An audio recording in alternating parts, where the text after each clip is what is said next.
Hey, what's going on, everybody? So, it's real. The A7S III is no longer imaginary. We've heard about it. We've heard about development. And it looks like the announcement is happening July 28, 2020, 10 a.m. Eastern Time. Imagination in Motion, A7S III. Now, this is posted on Sony Alpha Rumors. And for those of you that don't believe Sony Alpha Rumors, we got it here on Sony Alpha Universe, folks. It is confirmed.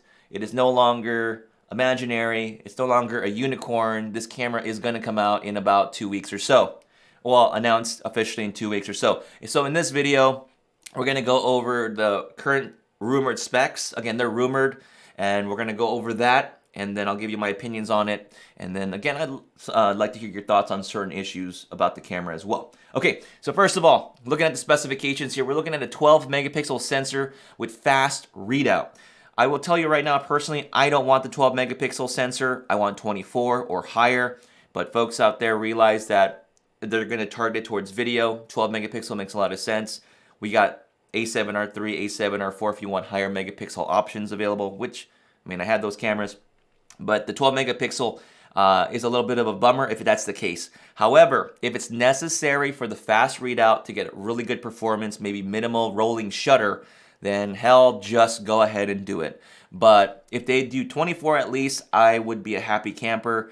If they can get it and still get really good performance at 24 megapixel sensor, then 12 megapixels. That's my personal opinion. You can disagree with me. Let me know down below if you disagree. But I will let you know the reason why, for me, is that I use the Sony A9, and the thing that's always bothered me about the A9 is the lack of the improved video features. That's the reason why I was so frustrated with the A9 Mark II. It just didn't have those bumps in video features. I wanted some higher 4K, like 4K 60p or higher ability in video because I do hybrid shooting with sports and action. And I wanted that flexibility. So I'm hoping that this one is going to have similar, if not the same autofocusing system as the A9, and still be able to do really well photos. But at 12 is a bit of a pinch, in my opinion. It's just, I crop in certain cases, and 12 megapixels just might not be enough in some cases. All right, records full HD 240 FPS, 4K 120 FPS, 10-bit 422, and 4K 120 FPS RAW over HDMI. So the folks that want a little bit more wiggle room in the editing room, especially with color grading and pushing and post-processing, that 10-bit 422 is going to be nice because it's internal. I think you can already do some of that through an Atomos on the cameras. I'm usually just fine shooting in the 8-bit stuff. Not a really big deal. I'm not an expert in all the log stuff, but that will be beneficial to folks. 4K 120 FPS RAW over HDMI. I'm just curious, like, kind of what flavor of RAW that's going to be, like ProRes RAW or whatever. But the folks that need it, if it looks to be the case, they're going to have that option for them.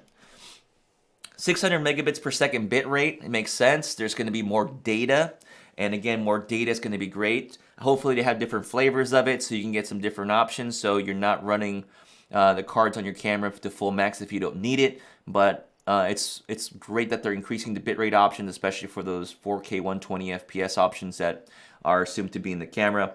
The base ISO is 160 for S-Log3. I don't know how that's going to impact the camera. Hopefully, in terms of just its overall performance, that's a net positive. I always thought that these ISOs was a simple affair, but sometimes you have to shoot at higher ISOs to get better highlight control versus shadow control. It's not a simple scenario. I always thought it was, you know, maybe having it low is great in all cases, but it may not always be. So, you know, I've been looking into it more because I'm not an expert at it. I don't shoot at these particular scenarios all the time. But maybe down below, if you are an expert at it, I'd like to hear your thoughts on it, whether that 160 is a good thing for you versus, I think, 1600 initially. But I don't shoot an S-Log like that. I just don't. No dual ISO. So again, Blackmagic did something very similar to this. So looking at the chart over here, this is with the Blackmagic Pocket Cinema camera. I think 4K. And you're going to go ahead and see this dual ISO chart. I always thought that dual ISO was a very simple concept, but it's not as simple as I thought it was. It has a lot to do with the dynamic range below or above, I think, middle gray. I think that's where that means.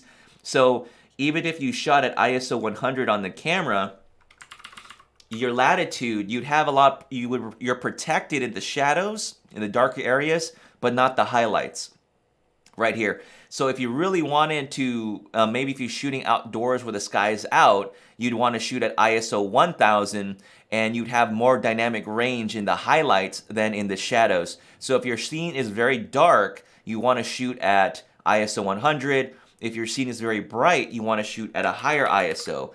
And then when you jump over to the next segment of the next ISO range, the dual ISO, the 1250, it changes again. So the noise floor goes down, and you have this whole, kind of changing of where the range is for your dynamic range. So point I'm trying to make here, folks, as easy as possible, because I'm not an expert at it, is that we're not getting that potentially in the Sony camera.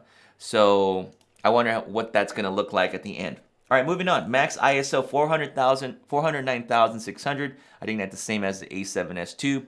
16-bit raw output. Again, the folks that take advantage of the latitude is great. Again, I'm just curious about what the raw flavor is going to be like. What is this going to look like at the end of the day? And then I'm assuming that's going to be external and not internal, which kind of sucks. Now, I was thinking to have the raw option internal, but then I was thinking to myself that the camera would probably need to have a faster media storage, like a XQD, and I don't know if that's really what people want. Now, I don't know. XQD, would you rather have the XQD option and have internal raw recording internally? I would say, why the hell not, personally? Or maybe at least one XQD card and one UHS-2 card, so it gives you the option to be able to record in RAW or some flavor of RAW internally instead of externally. Because externally, you got another attachment to add. Sony's claiming 15 stops of dynamic range. I believe the A7S II had about 12 to 13. World's highest resolution at 9.44 million .EVF. So the A7R4 has a really nice EVF already, 5.7 million, I believe. So this one steps it up even more. I got to give it kudos. Like when I originally used like the EOS R, I didn't like the performance of it, but the EVF looked really good. It looked like real life to me. So I don't know what Canon was doing there, but more the merrier. New kind of passive noise-free cooling system with the mesh on the side to let air in. Camera is still weather sealed. So when we're talking about active cooling, remember that has to do with having like a fan in the camera, similar to the S1H. But with passive, they're probably using pressure. So maybe, as it gets hot, cool air will just naturally go through it, because of the pressure change there, go through and push the hot air out of the camera. So maybe they've come up with a way to do that in the camera and still keep it weather sealed for it to happen. Now, I wanted to ask you guys personally, for those of you wanting to get this for video, would you even care if it had a fan already built in? So it would be one less thing you'd have to worry about your camera. Because if this still compromises the camera's ability to keep itself cool, then I would rather just have opted for a fan and not have to worry about overheating, period. I don't know. I don't really think, now if you look here, you're going to see it says no overheating, no recording time limits.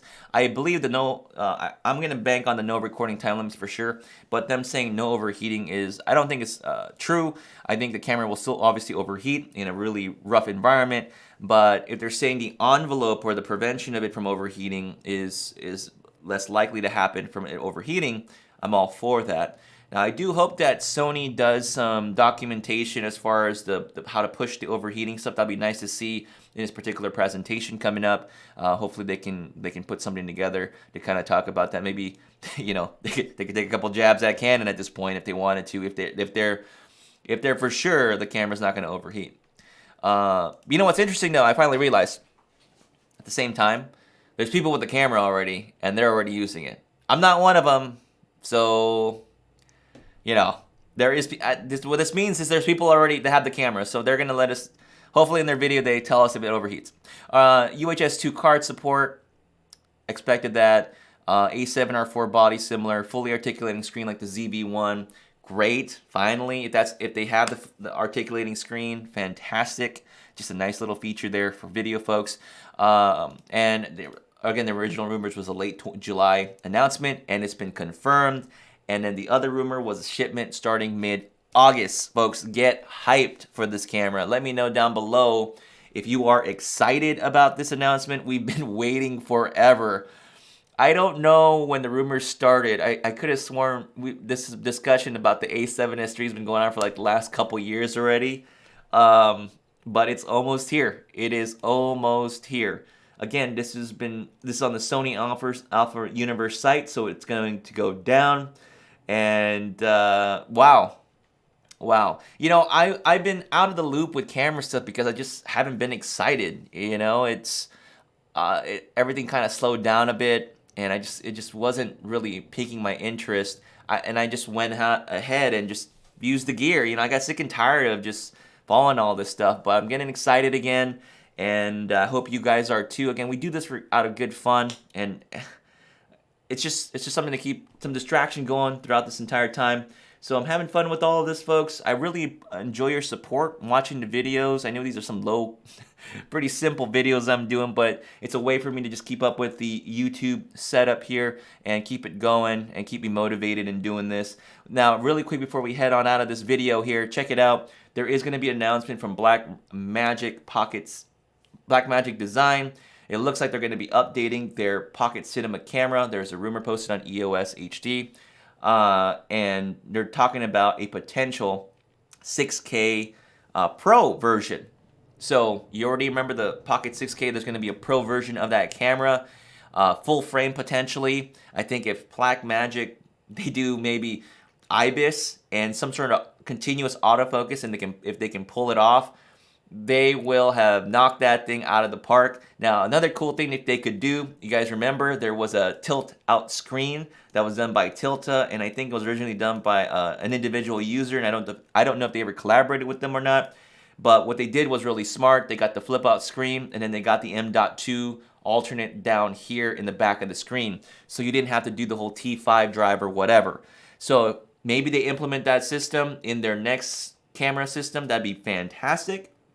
And they work out all the little issues and make it more ergonomically useful for everybody. But that particular cinema group that uses it, they know how to work with that camera. So they could already be happy with it, and they may not want those changes, but I'm sure people would be more enticed if they had IBIS and continuous autofocus and all that good stuff there. So that's going to do it for me in this video, folks. Again, thank you again for all the support. Appreciate you guys watching the videos. Don't forget to like, subscribe, and check out my other content. I am trying to get back into the usual videos. There's going to be a few more videos. I already made the videos on lenses. I'll talk about my experience with them. They've already been uploaded, but they'll be out in the next few weeks as I stagger them over the next few weeks.